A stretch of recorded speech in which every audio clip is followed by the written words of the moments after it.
Por que que tem gente que é tão fácil de lidar e tem gente que é tão difícil de lidar? Essa é uma pergunta interessante.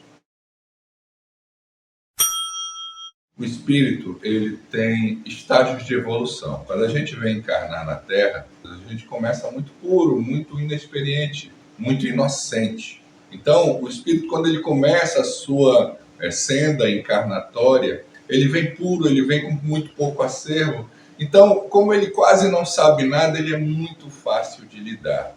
Esse é o espírito que ele tem pouco acervo, mas ele tem muita vontade de aprender, ele tem muita fome. E aí o espírito vai vivendo suas experiências, vai encarnando, reencarnando, aí ele bate, ele apanha, ele tem cobrador, ele vira cobrador de alguém, e ele vai ficando mais duro.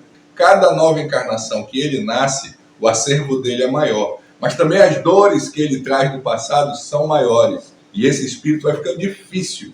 Ele começa a ser uma pessoa problemática. Sabe aquelas pessoas que você chega perto e ela arruma confusão, ela reclama? É o espírito que está na metade do caminho, que ele já passou do início, mas ele não chegou no final. Esse tipo de espírito que está com um aprendizado em ebulição, ele tem muitos questionamentos, ele tem muitas revoltas, e aí, depois que ele passa dessa fase, que ele começa a ficar um espírito maduro, e ele começa a entender as leis, como funciona esse negócio de tolerar o próximo, e ele começa a amar, aí ele vai começando a ficar fácil de novo.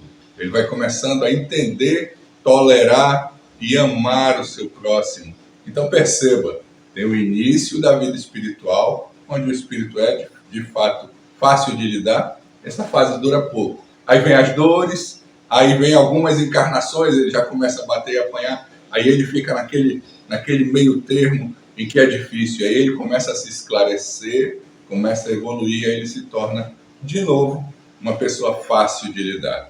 É assim, é a infância do espírito, é o meio de vida do espírito e a maturidade do espírito. É assim que funciona. É por isso que tem tanta gente, principalmente na fase que nós estamos no planeta, tem muita gente que é muito difícil de lidar.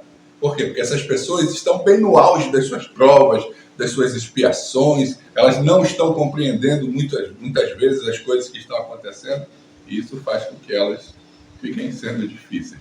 Mas vai chegar lá. Uma hora elas vão entender. E aí, curtiu?